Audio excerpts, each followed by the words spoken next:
It is 12:05, and we are going to get started on what is definitely going to be the best presentation webinar you're going to see today on issues around multifamily home ownership and creating the next generation of homeowners in Orange County.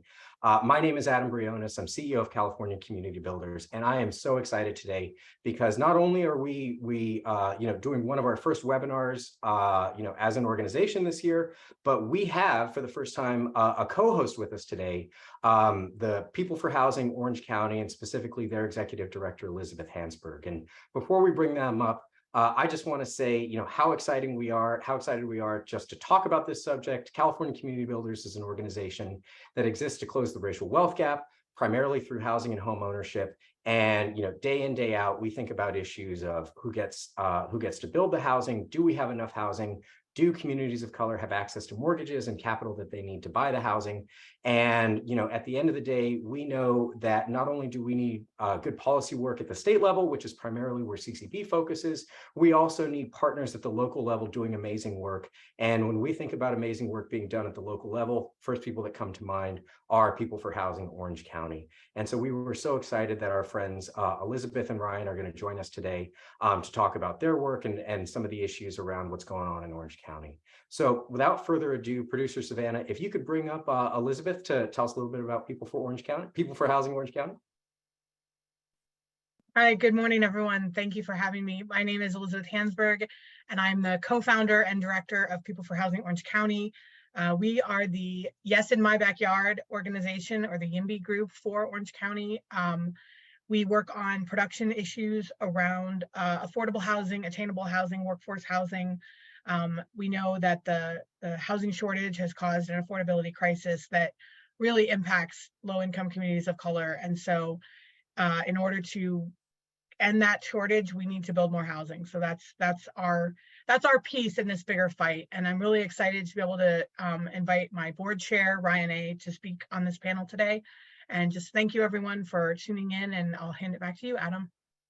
Thanks, Elizabeth. And just because I think we have just one extra minute, Elizabeth, I think you and I are an example of how you can have like a friendly interaction with somebody on Twitter and then have coffee with them and then end up doing a webinar together. So people like to talk about how bad the internet and social media can be, and they're not wrong, but you and I are legitimately people. I think you said a nice thing to me on Twitter, and I was like, new friend, Orange County. Yes.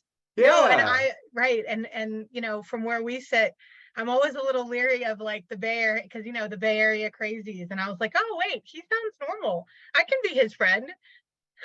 Well, I mean, I think what sounds crazy to you, Elizabeth, is just when you have good weather that's not, too warm. I mean, there's a lot to be desired about the Bay Area, but I think one of the things that really stood out for me is like how supportive you've been around the issues that we work on, and was just so excited to like connect and do something a little bit more formal here, just because I think the work is hard enough. And, having friends across the state that are willing to support you and support your work is really meaningful. So just really appreciate kind of, what a great support you've been to us, Elizabeth. Really excited to support your great work at People for Housing Orange County. And hopefully this webinar is the first step in ways that we can work a little bit more together. I totally agree. Yeah. And can I tell you something really honestly, Elizabeth? Sure. I'm really excited for today. I think this is going to be a really good one. I'm really excited because my good friend and colleague, Alex Shaffrin, is going to come on, kind of give us like a higher level overview of this issue around multifamily home ownership. Ryan, your board member, has been just such an amazing practitioner voice in the space, and an amazing voice, both I think on your board as well as some other great organizations. So I think this is going to be a really good one. And I think everybody that took time out today to join this webinar, hopefully is going to leave understanding the subject a little bit better, and hopefully a little bit more excited about what's going on around the state. Fair? Totally fair. I share your enthusiasm. Awesome. Thanks, Elizabeth. So producer Savannah, before you bring Alex up, I'm just going to quickly introduce him to the audience, read his bio, and then we'll hand it over to him to kick off our presentation. So for everybody out there on the internet joining this webinar, Alex Shaffrin, good friend, colleague, doctor, is a native Californian. He received his PhD from UC Berkeley in city and regional planning, taught geography at the University of Leeds, and urban studies and policy, and I always mess this up, at Sciences Po Paris, very fancy, and other universities in France. He's the author of 2 books and is currently a visiting scholar at the Institute for Metropolitan Studies at San Jose State University. And lastly, Alex is founder of the consulting firm very aptly named Shafran Strategies. So producer Savannah, could you bring Alex up to the stage? And I believe you're on mute, Alex. All right. I was like used to leaving everything in others' hands here. Thank you so much, Adam, to you, to Elizabeth, and folks for being here. I'm really excited to be here, honored to share the stage as well with Ryan, who's both a board chair of a pro housing organization and a board vice chair of a community land trust. That's what this report and a lot of this work is all about, and this is what I'm all about when it comes to this kind of work, as well as his day job with City Ventures. So it's really exciting to be here. Really excited to be virtually in the OC. My favorite OC musician is Jeff Buckley, without a doubt. And my favorite OC community is Santa Ana. Just give a little shout out to folks there. Not that I don't love the rest of it, but we'll start with there. So my role here is relatively simple. I'm going to give everybody a brief overview of the work that CCB and my organization have been doing in collaboration over the past 6 months or a year around multifamily homeownership. There's much more. This is a much longer version of this talk available at ccbuilders.org. We really urge you to check it out. You can see the longer webinar version. You can read the report itself. You can come to my Substack, which is alexshafran.substack.com, if you want to see this and other ideas where I'm working to kind of try to push housing in California into the 21st century. And just really excited to be here. And please don't hesitate to reach out if there are any questions or issues. You can use we're using the Q&A function, right? Or are we for questions, or are we holding off to the end? Either way, folks will make that clear. Put them in there. I'm going to go fast, kind of New York style through this brief explanation, but we'll have time to come back and to be able to answer some of your questions. And if I don't get to any of all your questions today, happy to address them after the fact. So what we're talking about is a category of housing that we're calling multifamily homeownership. And this is something that is in some ways, like in many ways, kind of exactly what it sounds like. It's different people owning homes together. It's all the different ways that people can own spaces together. Now, many of you likely are very familiar with certain types of multifamily homeownership, like condominiums or co-ops. But when we did this report, we tried to think about things a little bit broader and understand kind of all the different ways that people are owning homes together. For a variety of reasons, which I'm going to get to. So I'm going to explain briefly our definition of multifamily homeownership, which basically means looking out there in the world and taking a bunch of different types of housing that already exist and defining them together. Then I'll go through the reasons why we think that this is super important. There's a bunch of reasons why multifamily homeownership really matters to folks in Orange. I would argue for Orange County, but it's an argument that I'll make to folks around the state of California and throughout the United States. And then we'll talk about some of the challenges with multifamily homeownership and with the sector. And so this is actually, that last part about the challenges is one of the things that I really want to emphasize. At times when people will come on a webinar and they will promote a certain type of housing or certain type of housing tenure, and they will say, oh, this is the answer to the California housing crisis. And we understand that this could be an answer, and this is one of the many ways in which we can make real impacts, but there are a ton of challenges that go with it. And so what we're hoping that I know that there are some of folks that are on the webinar today are professionals in the housing space. You know that the things that we're talking about aren't just like, wonderful things. They come with a lot of challenges that we have to be able to address.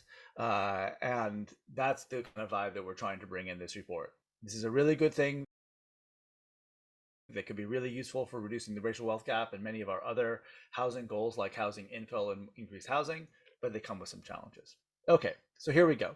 So multifamily homeownership is a group of different types of ways we can own homes, housing tenure in the technical legal term.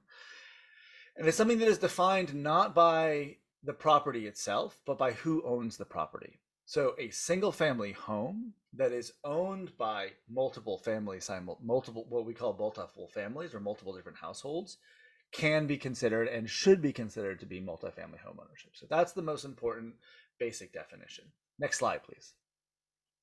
So from a legal perspective, we're talking about anything where two or more unmarried, unpartnered adults who individually own a portion of the property to live on, and at least like two of the owners live on the property, and the maintenance of the property is shared in some ways.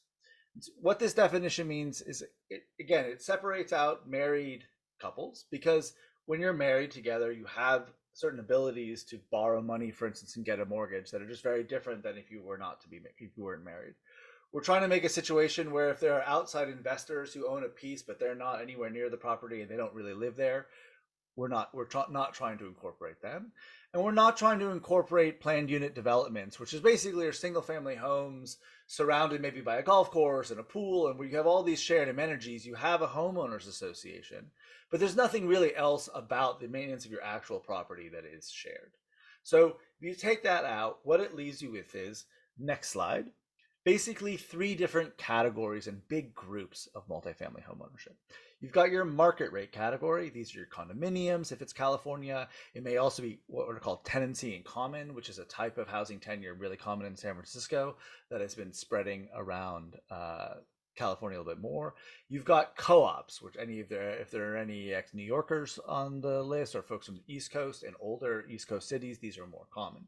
Those are your kind of classic what are called common interest developments in the state of California. Again, and I'm not going to go through all the technical stuff today, most common interest developments are multifamily homeownership. Some, like I explained, the PUDs are not. But that's your first main bucket, and the majority of people who live in multifamily homeownership live in these market rate units. We've got your affordable, which are generally income restricted or deed restricting units in some ways, or what we also sometimes call alternative multifamily homeownership. These are your community land trusts. These are your limited equity housing cooperatives.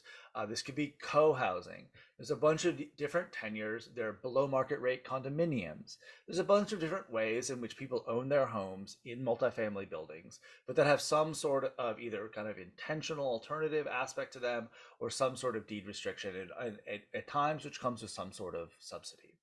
And finally, and this is one of the areas where I'm proudest about the report and what I really urge folks to dig in, is what we're calling informal multifamily homeownership.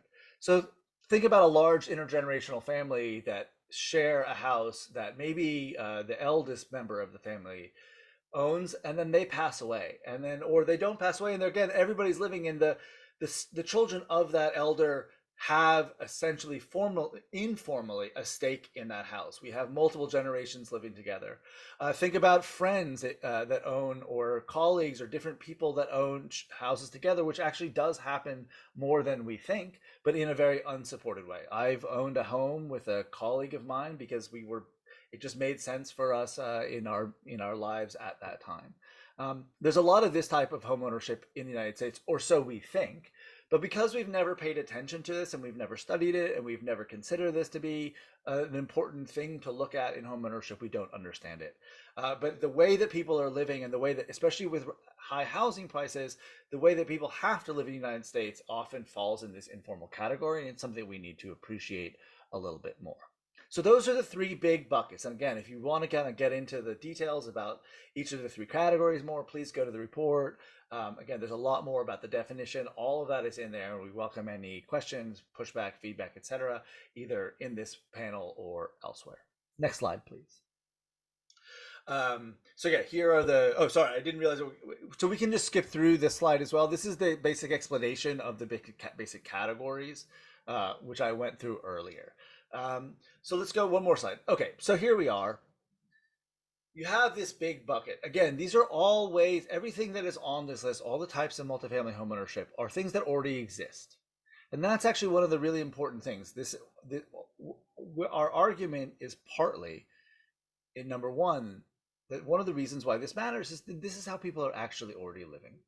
We sometimes have a fantasy of how people live that just doesn't exist. And sometimes this is codified in our rules. So Fannie Mae and Freddie Mac and the California Housing Finance Agency, they have two big portfolio. They have what they call single family portfolio, which is all their ownership, including multifamily homeownership.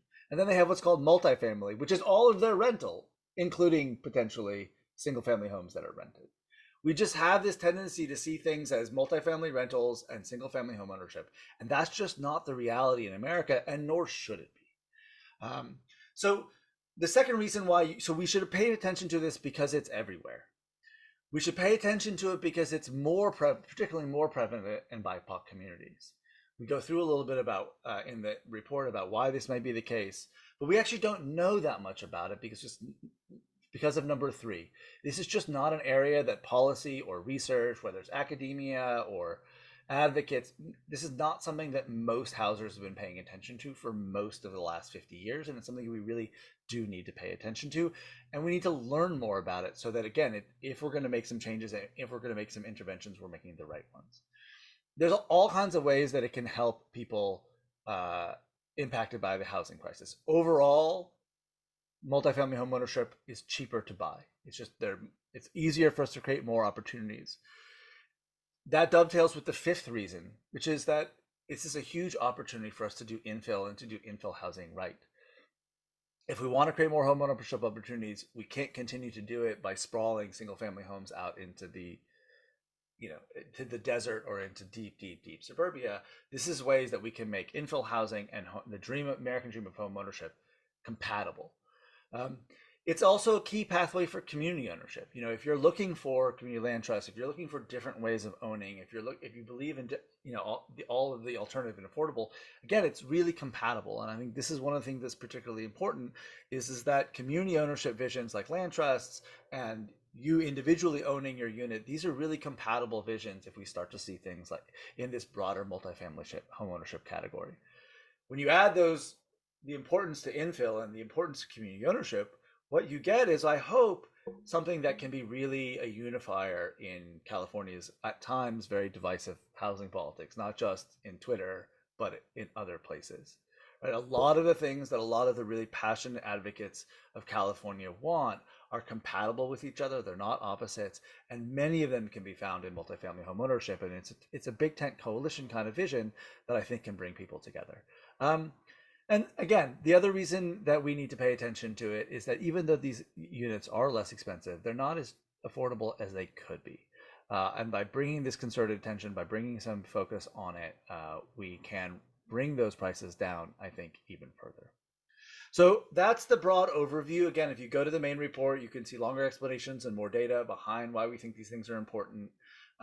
We connect directly to much bigger policy ideas, which I'm happy to talk through later. But just really briefly, because I know I'm running a little bit behind the time, I just want to go through quickly a few of the specific challenges that we're facing. So again, here you see, there we go.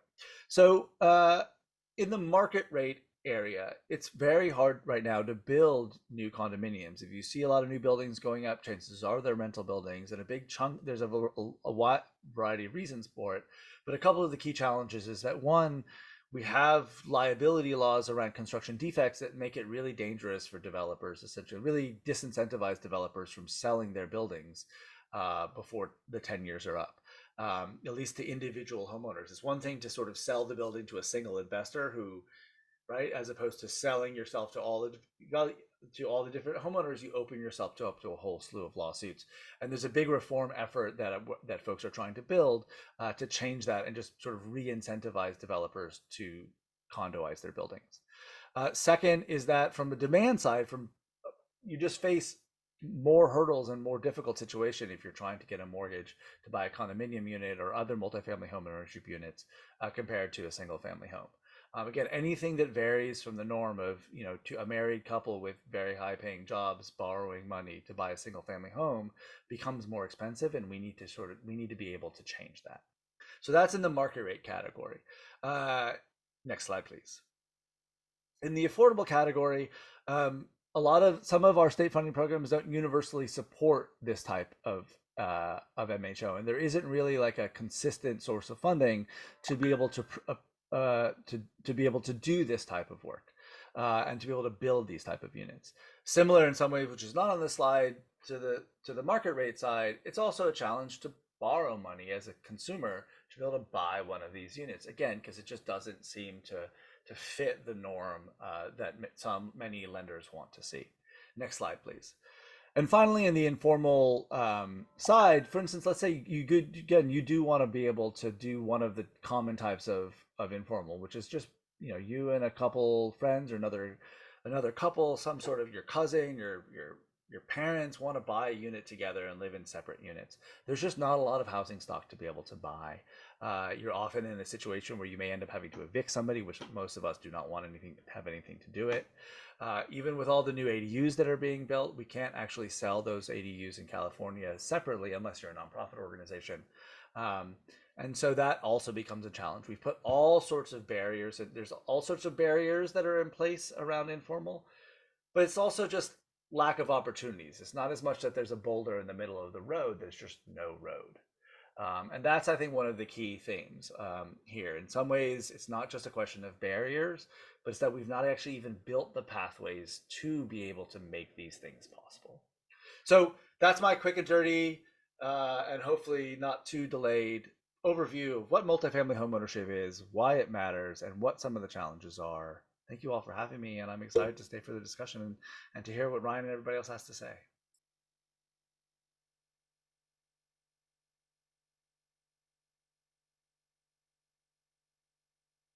Adam, are you picking it up, or I'll introduce? Okay, great. I'll let you introduce your board member, Okay, Elizabeth. awesome. Thank you so much. Yeah, super excited to be here and really excited to introduce my board chair, Ryan A., who is a senior vice president and partner at City Ventures, a real estate and development firm that is responsible for land acquisition, asset management, project design, entitlement, and permitting.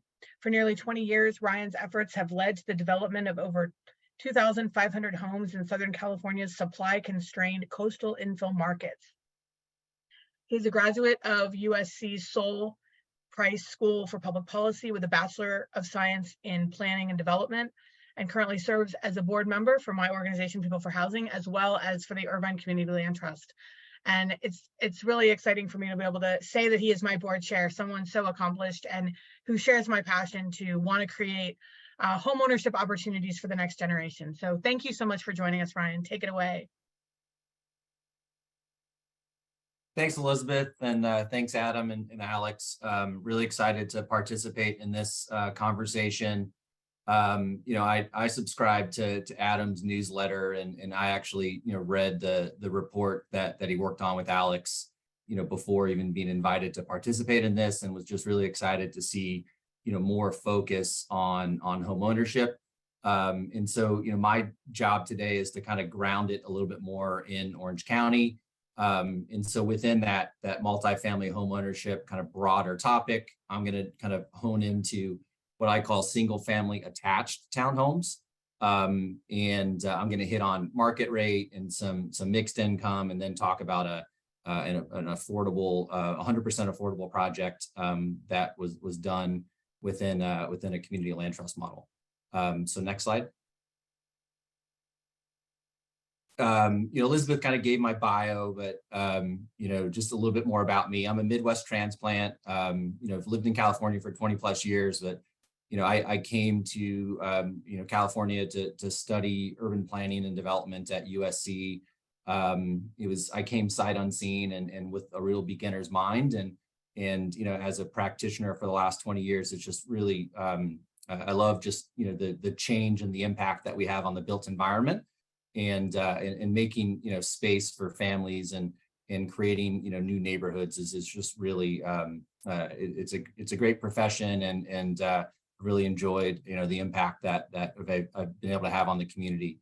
I think the rest of it has already been discussed in terms of I kind of see myself as a housing production advocate, and beyond my day job at City Ventures, working with the Irvine Community Land Trust and with People for Housing Orange County really allows me to kind of tackle some of these complex housing issues from different angles.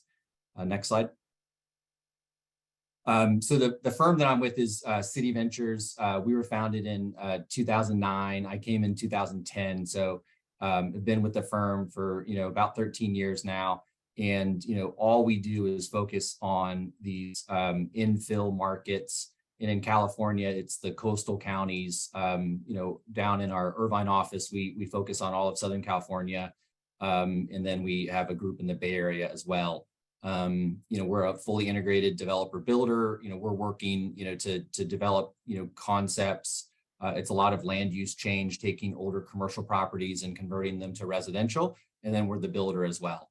And with this really strong balance sheet, we're able to do, a number of projects simultaneously. Next slide, please. In, specific to Orange County, when you look at the housing market, anything that's detached is just immediately high end. I mean, it's hard to deliver a detached home for under $1 million. And that's just out of reach for, most families. When, higher density is allowed in most of the cities within Orange County, you're going to find apartment product. That is a really well, capitalized kind of business plan. And maybe later in the conversation, and Alex, has some more knowledge on kind of how the capital markets work relative to these different products. But higher density sites are likely going to go apartments. To hit home ownership and make it obtainable, townhomes are really a great solution.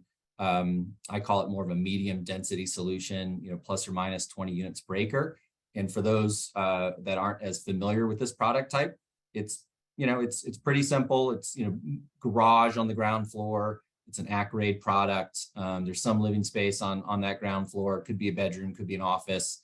Most of your living space is on the second level, and then bedrooms on the third. So really it's a single family home. It just might have a neighbor on one or two sides. This is a product type that fits really well next to single family neighborhoods where maybe, higher density apartments would be, too, abrupt of and lack, transition. And there's just a lot of underutilized, commercial properties in, major corridors, along the county that are really ripe for this type of land use change. Next slide. Real quickly, in terms of, opportunities, there is a downturn in the commercial real estate, market, office in particular, retail is changing. There's a lot of, potential underutilized properties that could be converted into housing. And with, cities adopting housing elements, enacting zone changes, that really helps clear the path for projects to move forward. And then, local specific plans, other local, city initiated, planning exercises and processes really kind of help us move forward with these projects. In terms of the market's really strong. Again, we're in a tight supply constrained market, and the demographics are ripe as well. The millennials are getting into their peak home buying years, and there isn't a lot of inventory on the resale market. So new homes are really necessary. And I think there's more of an acceptance for an attached product type. Because I think it lives really well, and just the increased affordability challenges of single family. Even an older home, that's needs a lot of upgrading. It could be hard for folks to get the down payment to get into that older home, and then they're stuck with maybe a 1980s kind of finishes rather than a new home that has all the modern bells and whistles. On the political front, the YIMBY organizations, People for Housing in particular, has been great. There's a real wind at the back for these types of infill projects. So we really appreciate that. Next slide. Challenges, they're numerous, but here's a few. On the political side, zoning's not always in place. General plan amendments, zone changes are difficult. Fiscalization of land use, a lot of city managers, city councils would love to see hotels and Targets and Costco's and car dealerships because they generate, revenue. Residential, it's more of an indirect source of revenue for cities.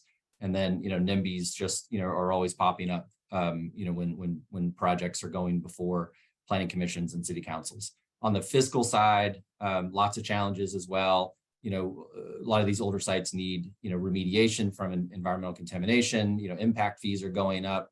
Inclusionary housing, sometimes, can work. Other times it's too onerous and it can block projects. High interest rates are making it more challenging for, families to afford purchases. It also makes it, harder for developers to implement projects. And then just the lack of down payment assistance. Again, as prices are going up, there's folks that have the income, but they may not have the down payment to make that purchase. So next slide. Quickly we'll go into a couple case studies. First one is a all market rate community that we completed in Cypress a couple of years ago. There's actually two parcels next to each other. They're older office buildings across from City Hall on Orange Avenue. 3.7 acres total. The zoning actually allowed for 20 units per acre with the CUP.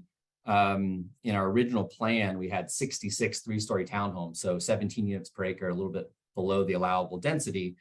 However, there was a massive pushback from the community, and it wasn't really the single-family homes that were to the south of our site. It was really kind of more of a citywide kind of Facebook-led, kind of group that really made the entitlement process, the hearings, really difficult.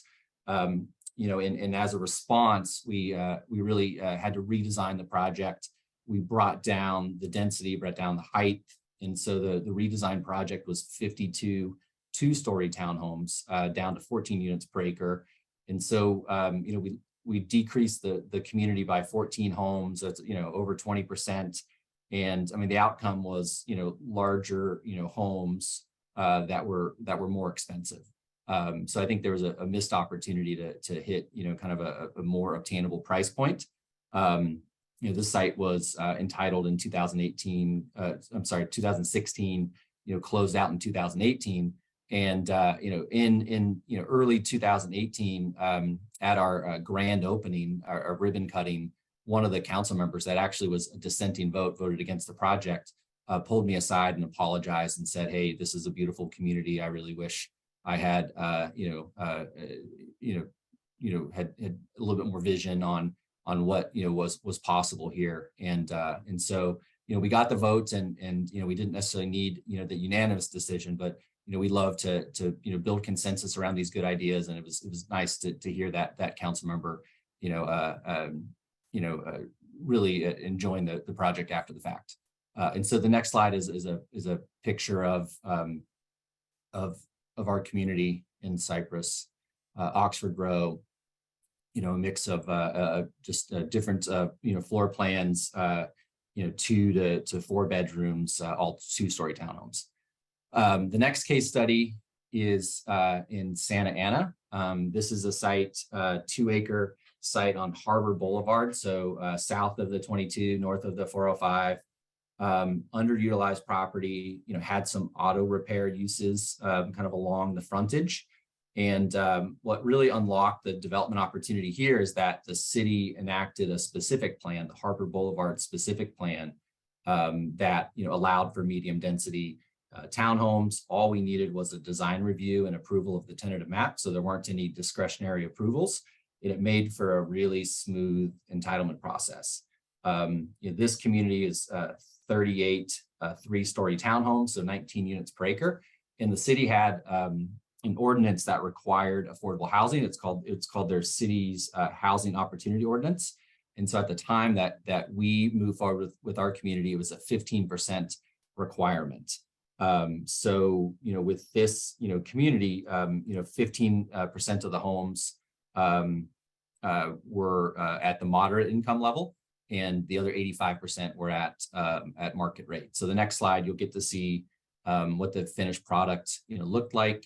There's no distinction between the affordable or the market rate. They're exactly the same. There's just income restrictions and a lower price point for the affordable homes.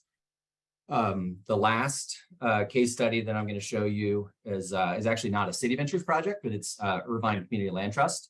And the Land Trust, I'm on the board, been on that board for about 4 years now. We did a 4-acre site in the Portola Springs community within Irvine. And it was vacant land that was donated, to the city of Irvine by the Irvine company to meet affordable housing obligations pursuant to a development agreement.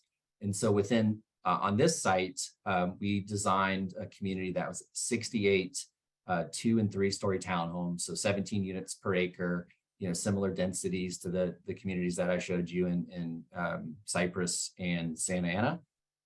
The difference here is that it was 100% affordable, all at the moderate level. And due to the higher home values in Irvine, the prices that we sold these homes to the buyers was about 50% of the market rate prices. If you want to show the finished product, beautiful community. We had a lottery to select the 68 buyers.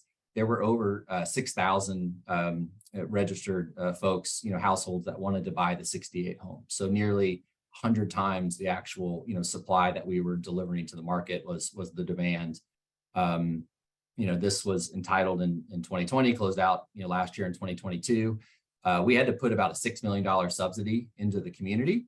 So if we, were able to get more land and meet the demand, we would have needed, $600 million,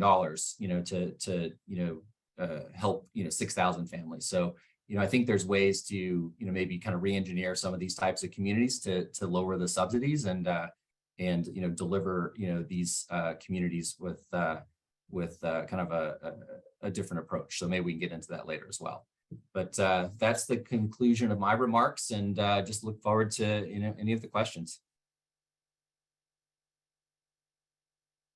Awesome. And producer Savannah, if you could bring me, Alex, and Elizabeth back on the stage.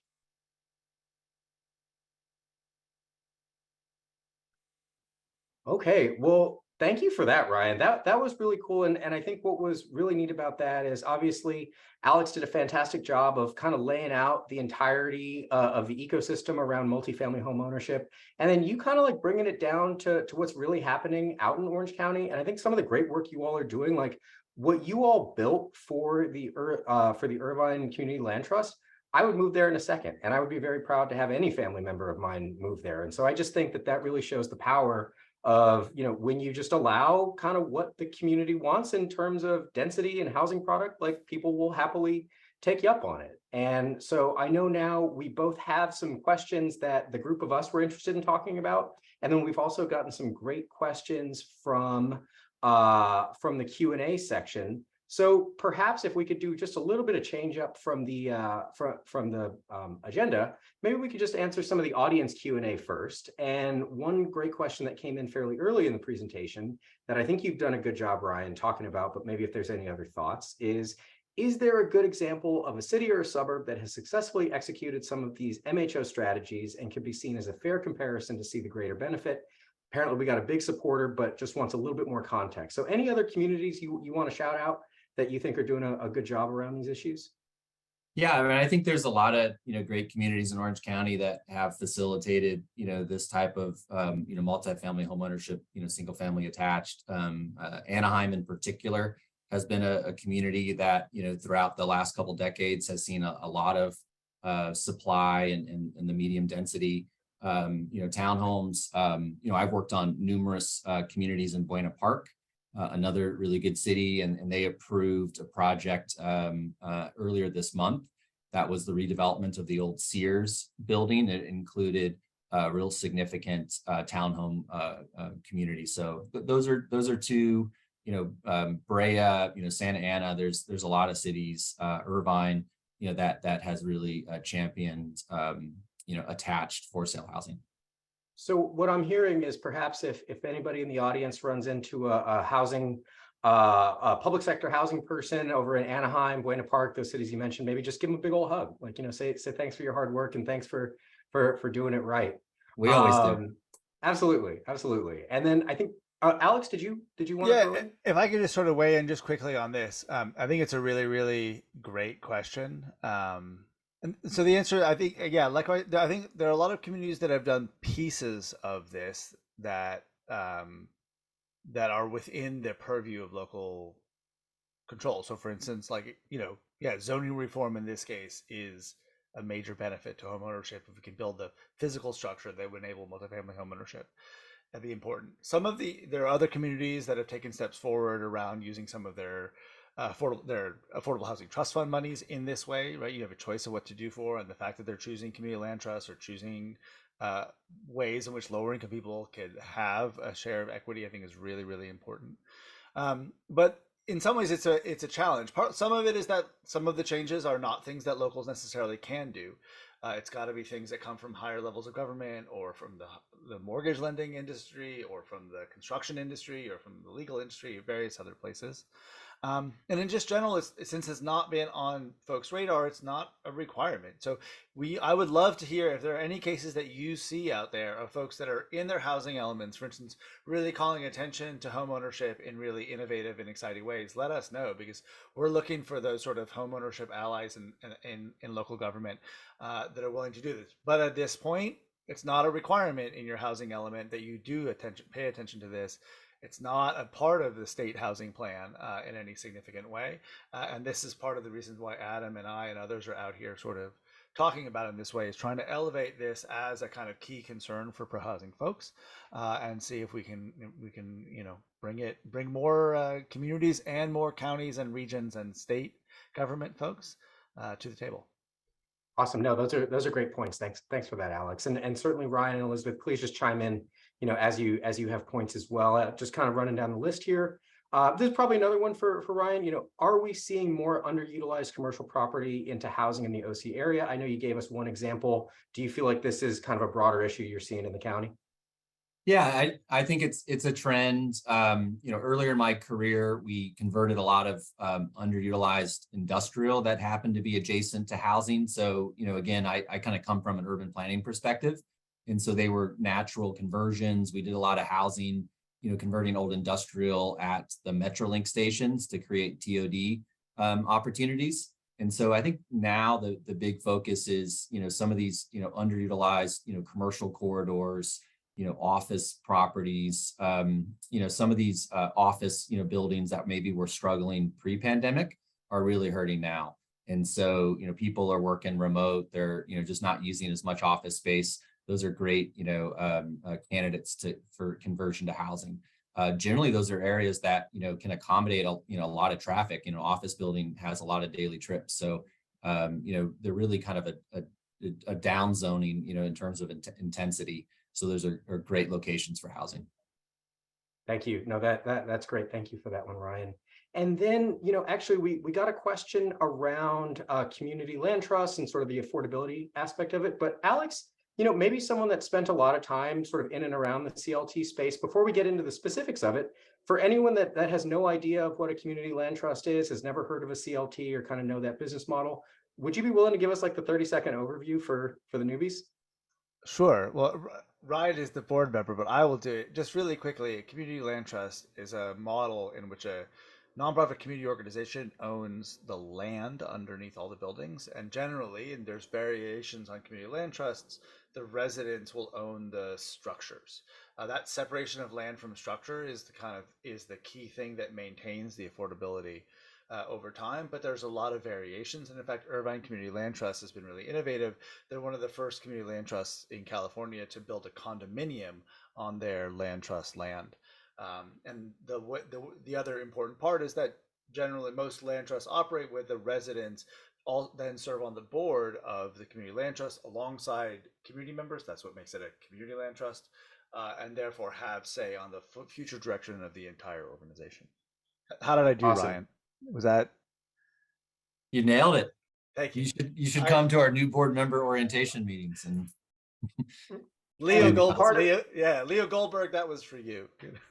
We love a Leo Goldberg. We love a California Community Land Trust Network here on this webinar, and definitely at CCB, and I know I'm sure for people for housing as well. Part of why I asked you to lead that one off, Alex, is Ryan, since you were in the particulars of the deal, we had a question for the Santa Ana case. Were moderate income homes deed restricted? I found that such units are almost never deed restricted, so I assume they're only affordable on first purchase or rent. Any kind of specifics on the details there? Yeah, deed restricted. I believe it's a 45-year covenant, and so when the first time purchasers need to sell that home, they have to sell to another family that is income qualified and will also take on the deed restriction. So it really ensures affordability for a number of years. The land trust model ensures affordability in perpetuity. So that's really the difference and the nuance, which really distinguishes the land trust model. I think the other question in the Q&A was did we hit lower levels of affordability at the Sage Park project? That one was 100% moderate. So the moderate is 80 to 120% of AMI. The land trust has hit lower levels of affordability with some rental communities, but for our for sale community, we focused on the moderate, and I think that was mostly pro forma driven. If we had gone to hit lower levels of affordability, that $6 million subsidy that I mentioned would have gone up significantly. And so there's lots of different factors when you're deciding how to implement a community. But that was a major driver on the Sage Park community. Awesome. Thank you for that one, Ryan. And Elizabeth, not to put you on the spot, but part of why, I was so excited that you agreed to come on and co-host this webinar with us is that you've been really great, I think, in articulating in a very plain spoken way, your perspective on how we actually create the thing we said we were going to talk about in this webinar, which is how do we create home ownership opportunities for the next generation specific to Orange County. And I know that you've done a good job of articulating some of the issues you see around folks that, for one reason or another, aren't really leaving their homes. So I was wondering if you could maybe kind of share your perspective on it. So my perspective is I'm a 40 something also transplant, homeowner. And when I look around, my neighborhood and my community, people are still quite enjoying their homes, 20 years after they've retired, they're still active. And so if we are going to create home ownership opportunities for the next generation, it means we are going to have to build more housing. And so that 3-story townhome with tuck under parking, that is the first time home buyer product for the next generation. And so I have it is my sort of my personal passion to see, people, new household formation, people, being able to live their best lives, whatever that looks like for them, right? And so creating those opportunities this is the social justice issue of our time, is housing. And the fact that the demographics of California, as California goes, so goes the nation. I mean, we are increasingly becoming a state with more non-Caucasian population.